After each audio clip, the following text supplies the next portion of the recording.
Hello my friends, welcome back to my channel. Today we're doing something super fun. I wanted to give you guys my top books of 2022. I've read quite a few books this year. I think I'm approaching like 160 books read. So my goal was to give you my top 10 of 2022. So I went through my Goodreads account to refresh my memory and I ended up pulling like 40 favorites. And then I was like, 40 is a little ridiculous. So I said, let's just do the top 22 of 22. So that's what we're gonna be doing. I'm gonna be breaking this down into 5 categories, and Editing Kate will please remember to put timestamps with the category. So if you're only interested in a specific genre of book, I will have that listed down below so you can skip ahead, because this is probably gonna be quite a long video. In this video, I'm not going to give any spoilers, but I will be giving the summary of the book versus my just a review of the book. If you're looking for more of like a review of the book, how I felt about the book, my rating and all of that stuff, you can go back and watch my videos from this year. I have a bunch of videos that I will link the playlist for below, and it'll probably also be linked on the screen at the end of this video. We'll just tell you that all of these books that made it were 4.5 or 5 stars out of 5 stars in my opinion. So there's no need for me to give you a rating on that.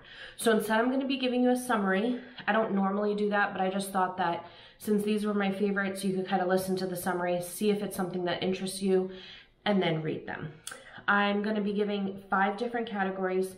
One is going to be historical fiction, one is going to be romance, one is going to be steamy romance, which is the ones that are a little bit more risque. I'm not saying the regular romance category doesn't have risque type scenes, but I felt like the steamy romance section is a little steamier. And then I'm going to be doing thriller and series. So I have a few book series that'll be mentioned. So technically it's not 22 books, it's 22 books or series, but you'll forgive me. So anyways, we're gonna hop right in. So the first category I wanna start with is historical fiction.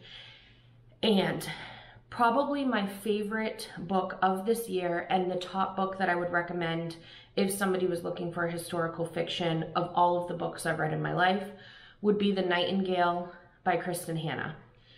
This book was phenomenal, just phenomenal. It stayed with me for days. For this book, I would recommend maybe reading some of other Kristen Hanna's books first, because once you've read The Nightingale, you may not appreciate her other books as much, and her other books are so phenomenal.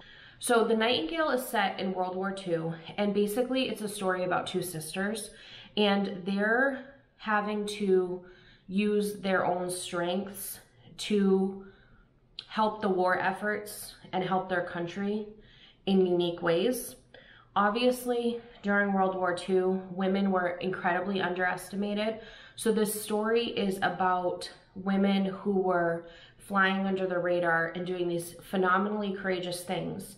Then once the war ends, they just carry on with their life and you don't even realize the impact that they had, because again, women were just so underestimated. So that's what the story is about. And it's also about 2 sisters that could not be more different, and how, like I said, they use their own strengths to help with the war effort. It was just phenomenal. There was love, there was tragedy, there was the sister bond. It was so good. If you walk away wanting to read one historical fiction from this list, that would be my recommendation. So the next novel that I read was also a World War II novel. This was The Things We Cannot Say by Kelly Rimmer. This was another just powerful, moving story. Like I said, also based in World War II and also based on the power of women. This one was really cool because there was actually a dual timeline happening. So it was a granddaughter and a grandmother, and it goes back and forth between their stories basically. And the way that it was told was just phenomenal. I loved both of the characters, and I loved the empathy that they got to feel towards one another and them discovering more about one another. It was such a good book. And this was another one of those things where women were just completely underestimated, flew under the radar, and after the war, they just have to go back to being just women, and nobody even understands the impact that they had on the world and how many lives they saved, literally. So The Things We Cannot Say, that is another one that I would 100% recommend that you read, especially if you're interested in any type of, you know, World War II history. That one was phenomenal. That one was another one that stayed with me for days. This next book was The Winemaker's Wife by Kristen Harmel. I don't know why more people don't talk about this book. This is another one. I don't know, I must love World War II novels, but this one was another one that was set in World War II. This story was heartbreaking. This was another one. It just like, it has an impact on my soul. This book was so good. The thing that I loved about this book is it's set in World War II, and it's centered around a group that works at a winery. And I didn't even realize, like, in my ignorance, the amount of people that were affected by World War II, and how the German occupancy not only affected Jewish people, but people that just were living in their country. And in this case, they were winemakers, and they had to supply champagne and things like that to German soldiers, and their entire business model was just completely affected by it. This book was about 4 people that run that winery, 2 couples. And like I said, it was just heartbreaking. But what I loved about this book is there was no hiding flaws in people. It wasn't like these people didn't exist in real life. They made mistakes, horrible mistakes, and it was how they lived with it through the years and things like that. So this was just another one that I would 100% recommend that you read. Okay, switching it up. This next one was Mary Jane by Jessica Anya Blau, and finally a historical fiction that wasn't set in World War II. This one was just different. This one was the story of a 14-year-old girl, Mary Jane, who gets to go be a nanny for the summer. She lives in a suburban type of town, and they're all picture perfect houses on the outside and everything like that. Her parents are always striving to be picture perfect. She goes to nanny for this family. He's a doctor, and her mom thinks that it's all respectable and all that.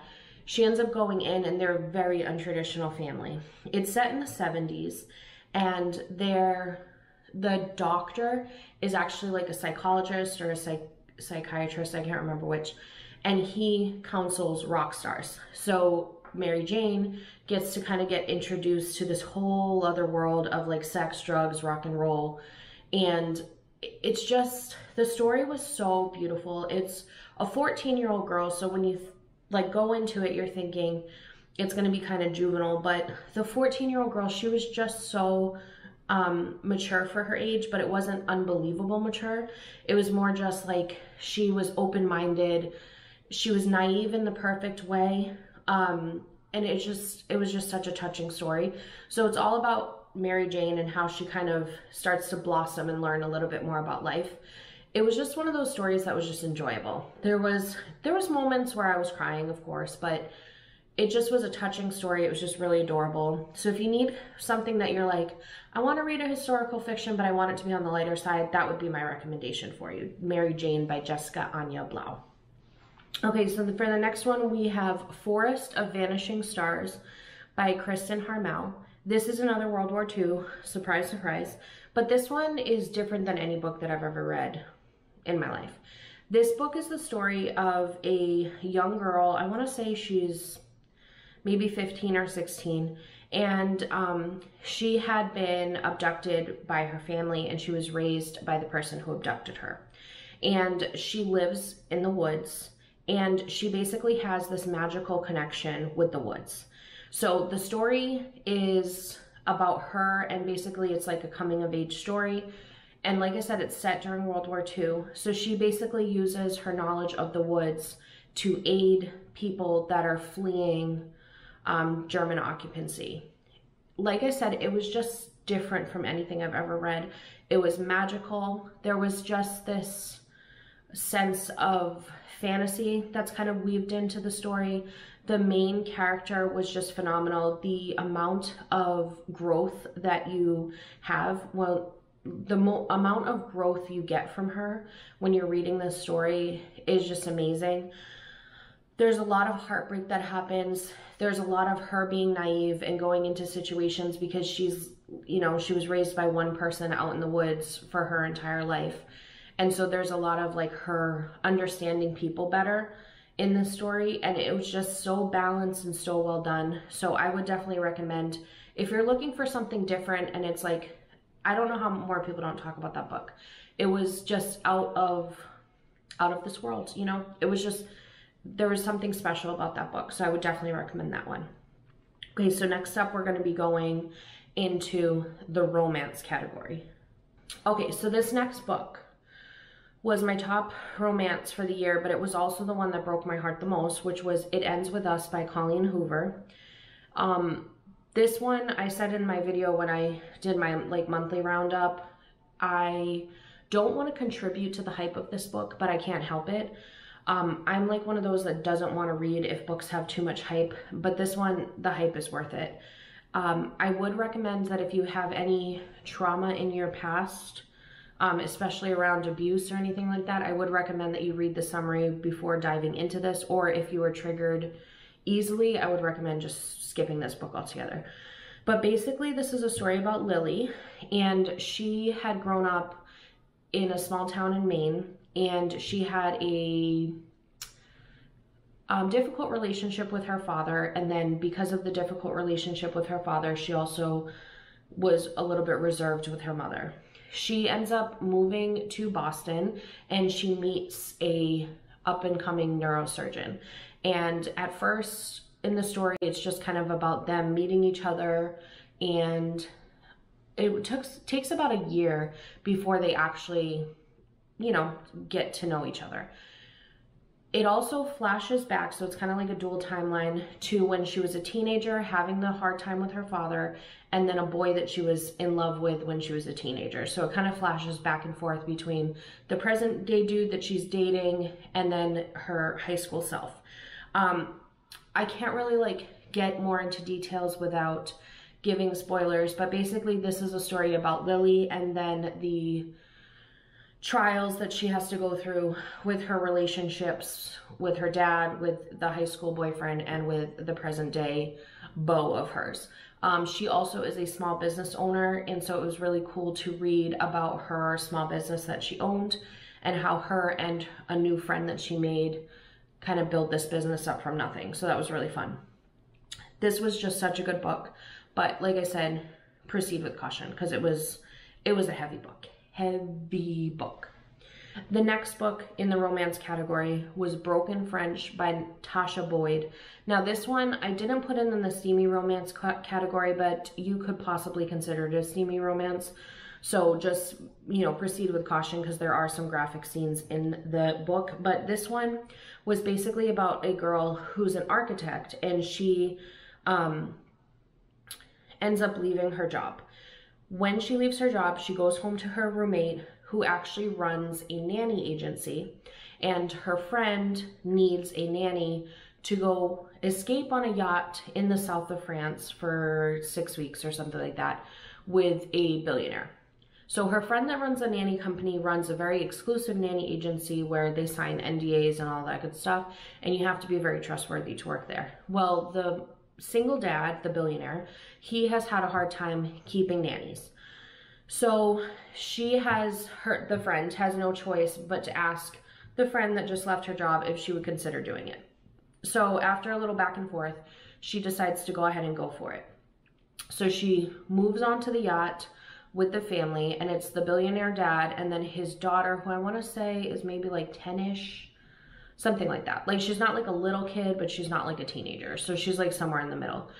And then she doesn't speak any French, but the father is French. And like I said, they're in the south of France on a yacht, cruising around and everything like that.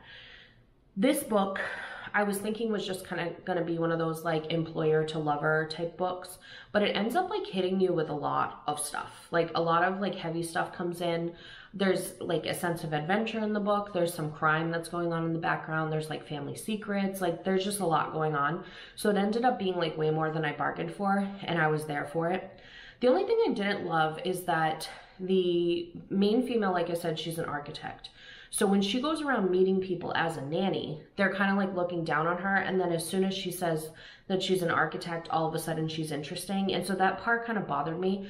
Although I know it's realistic, it just kind of bothered me because I was just like, she's cool no matter what. Like she was a really great main character. So anyways, that was that. That was a great book. I would definitely recommend for this year.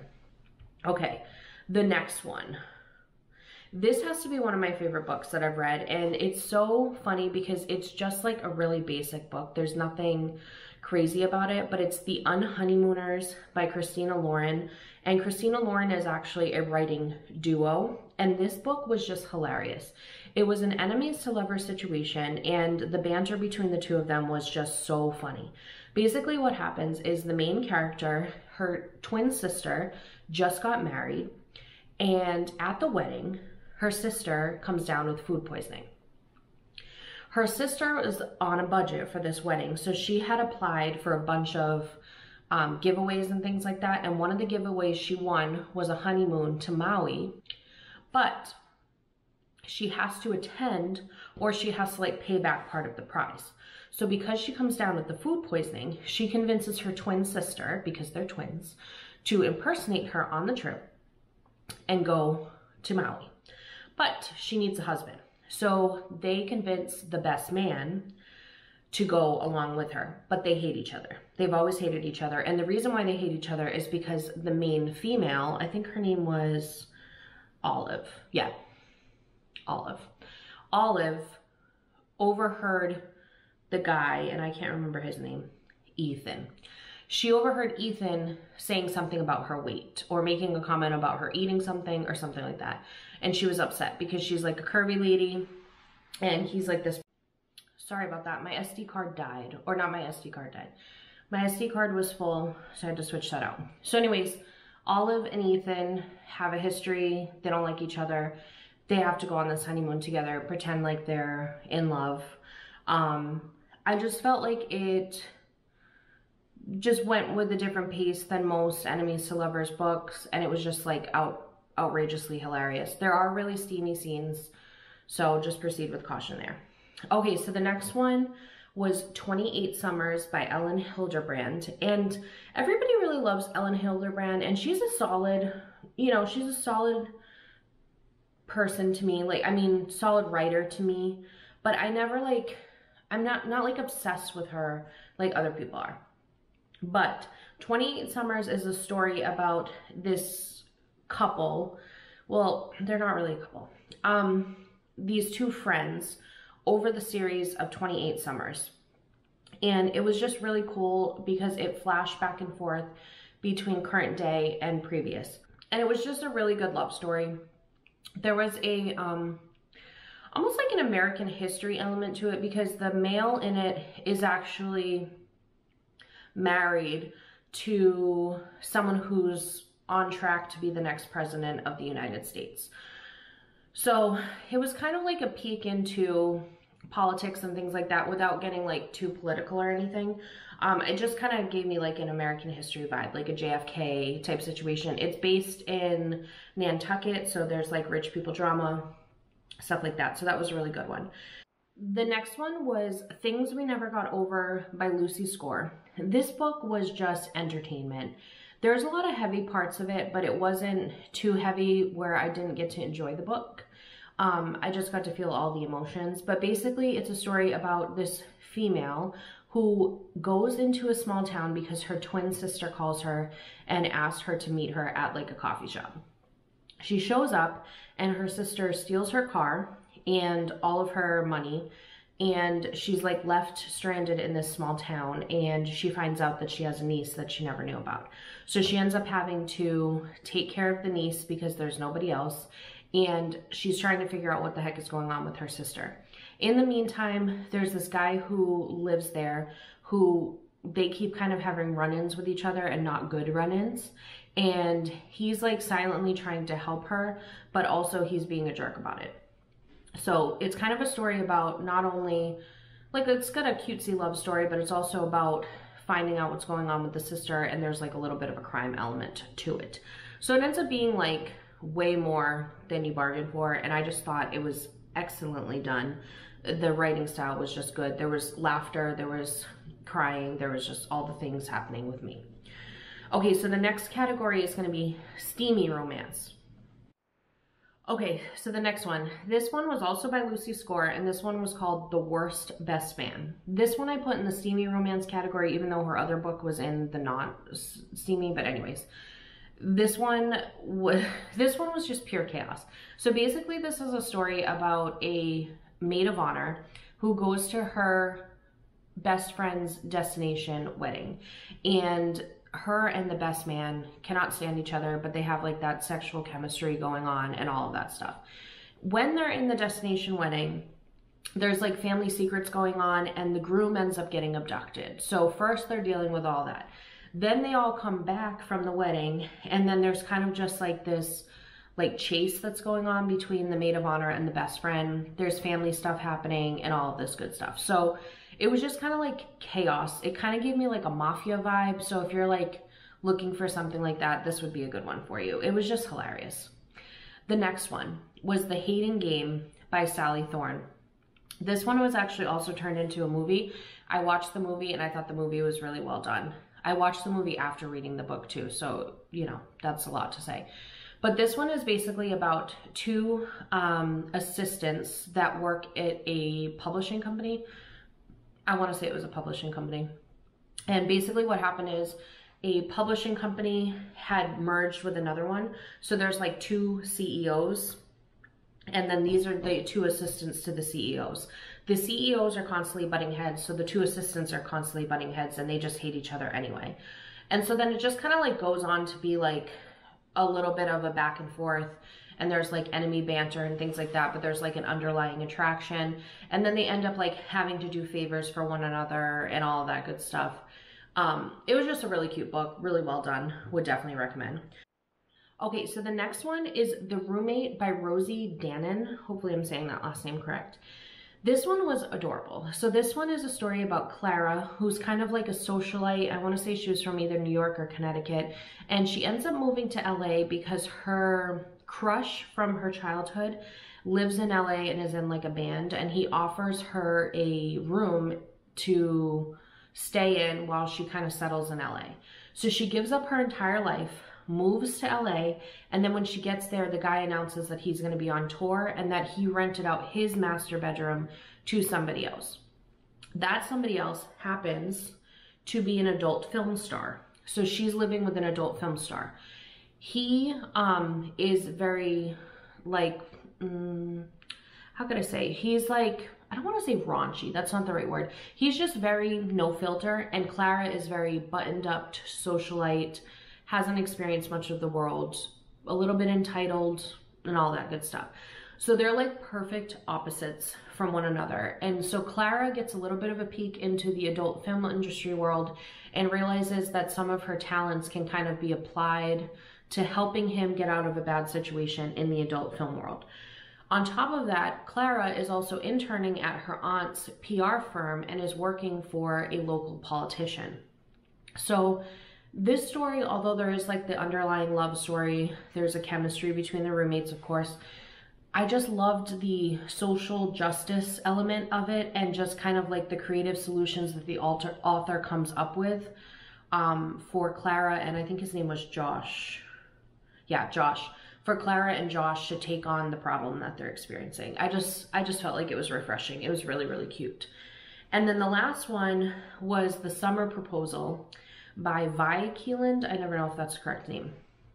So this story was basically what happens is this girl decides to go out on a blind date. And when she goes out on the blind date, she meets this guy who's posing as the guy she's supposed to be on a blind date with. When her real date shows up and blows his cover, the guy offers her 2 hockey game tickets and says, if this date doesn't work out, meet me at the hockey game. When she shows up at the hockey game, it turns out that he's a famous hockey player. So he kind of chases her a little bit, but she admits to him that she's actually in a relationship, but it's a complicated, open relationship, and her fiance lives in Paris or London or something like that. So basically, it's like her trying to navigate the relationship that she has with her fiance and then the potential with this new guy. And then he's having to navigate his hockey career against this new relationship that he's interested in pursuing. And then it just kind of goes back and forth from there. Really cute, very steamy. I ended up really enjoying it. But if you're not interested in like open relationships or like love triangles, this one may not be for you. Okay, moving into the thriller category. So thrillers I am pretty hard on. So these ones really like made the cut because like I need a lot from thrillers, you know? So this first one is The Last Mrs. Parrish by Liv Constantine. Now this one, I just want to caution you. The first like third of this book is a little boring and it's told from a certain perspective. That character's perspective, I could not stand the character. She was just like whiny, spoiled. I don't even know how to describe it. But then the perspective ends up switching and then you get a whole new book. Like in my opinion, I felt like the first half was necessary or the first third was necessary, but I appreciated the book even more when I went into the next one. So just like hold out on this one. The twists and turns that happen in this book are like insane. So basically it's the story of a young girl who sets her eyes on Mr. Parrish, who's, I want to say like a billionaire. So she's basically trying to seduce him, and in order to do so, she befriends his wife. So she's trying to get at him through his wife. She tries to kind of make herself like this innocent, mousy girl, and she basically just like weasels her way into their life.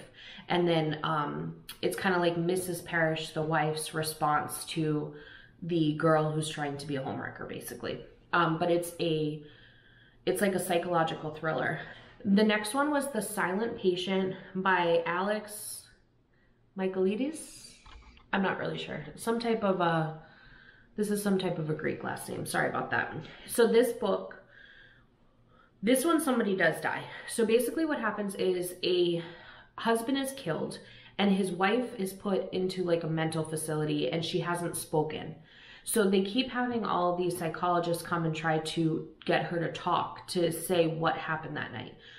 Because they still have not been able to piece together how the husband died or what happened. But she's basically assumed the suspect and she's in a psych ward refusing to talk.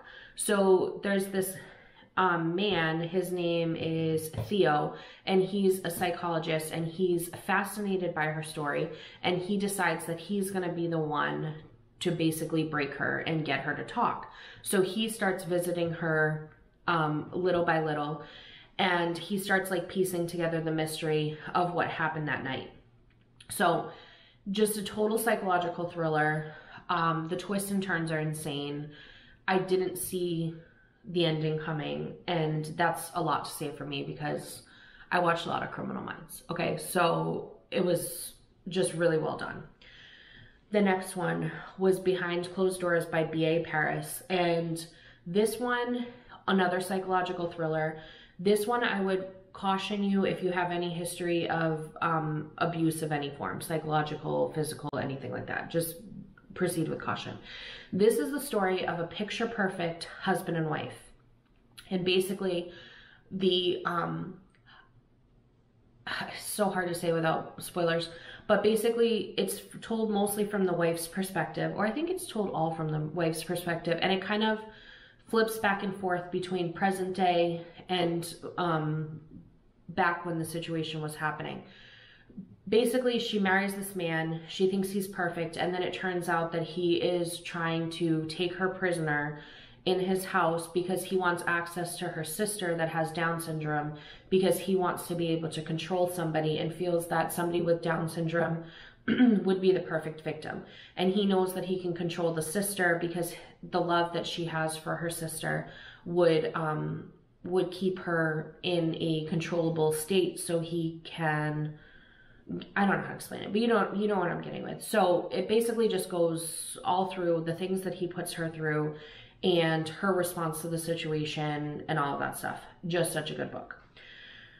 The next one was Little Secrets by Jennifer Hillier.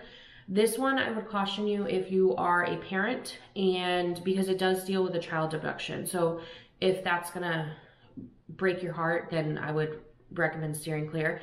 So this one basically is the story about this woman. Her name is Marin. She had the perfect life, perfect husband, beautiful son. She goes out to go do some Christmas shopping and her son is abducted from her.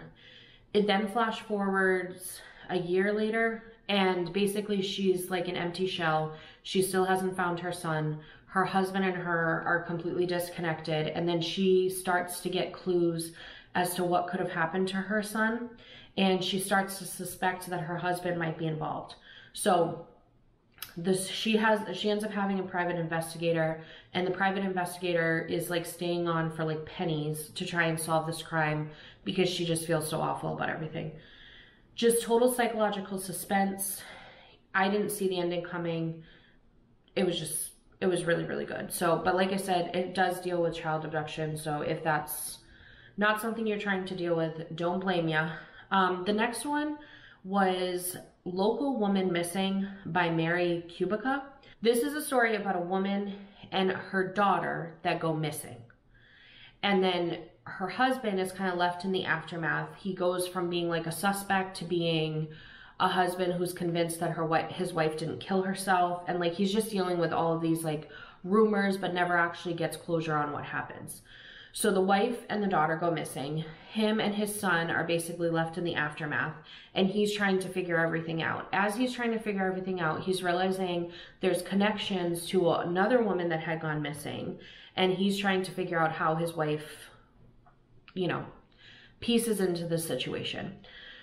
It was a psychological thriller. You kind of can guess what happens, but not really. Like, you can guess who's involved, but you don't, there's no, I don't know. For me personally, I didn't see what actually occurs coming, but like I said, I could kind of tell who was involved, but it was just a really, really good thriller. Okay, so then the next that I want to talk about, I can't really give like summaries because these are series, but the first series that I want to talk about is the Devil series by Elizabeth O'Rourke. And basically they're like 3 enemies to lovers books. There might be 4, but I think I only read 3. You don't have to read them in order, but I don't know how more people don't talk about this author, because it was like the perfect balance of steamy romance with a little bit of tragedy like dabbed in, and you just end up getting to feel all of the emotions. So I would definitely recommend that. The next one that I would read is the Friend Zone series by Abby Jimenez. This one is, the first one starts with like a friend zone situation, and then the other 2 are actually, there's 4 I want to say in this one. The other ones are a little bit different. Like, I think one of them is an enemies to lovers, maybe a couple are, and then the other one is just like a random meet and fall in love type of situation. But what I love about Abby Jimenez is she really balances like humor and heartbreak really well. There was a lot of like obstacles that were a little bit more difficult to deal with because they were more like health related in a couple of these books, and I just felt like the way she approaches them was really refreshing. So I would definitely recommend the Friend Zone series by Abby Jimenez. And the last one is Ellen Hildebrand's Winter Street series. This one is winter related, so it's more of like a Christmas read, but I ended up reading it in like April or something. When I started the first one, I needed to read like all 4 books right away, which I'm not normally like that, but this series I just had to do it. It's basically based on a Nantucket family that owns a charming little like bed and breakfast type situation, and they all just have a lot of drama. So like each of the books kind of focuses on a different family member and the dramas that they're going through. And it was just charming the way that the family's all there for one another. They have like kind of a more modern family situation because the husband and the wife had divorced, but they're still like friends. All of their kids are grown up, but they still like co-parent and they act as a family together. The husband had remarried, and the wife is like a really famous news reporter. She's moved on, she's in a new relationship, and it's just kind of like family drama, family secrets, family awesomeness. So definitely recommend the Winter Street series. So guys, that is everything. We got through all of my favorite books of 2022 thus far. We are in August of 2022, so I still have a few months left. Maybe we'll do another follow-up at the end of this year to add on to this list. I hope you enjoyed this. If you did, please give it a thumbs up and subscribe. And if you have any book recommendations you think I should read, please leave them in the comments below, because I am always looking for my next best read. So thank you guys again for watching. I hope you enjoyed it. Have a wonderful day. Bye.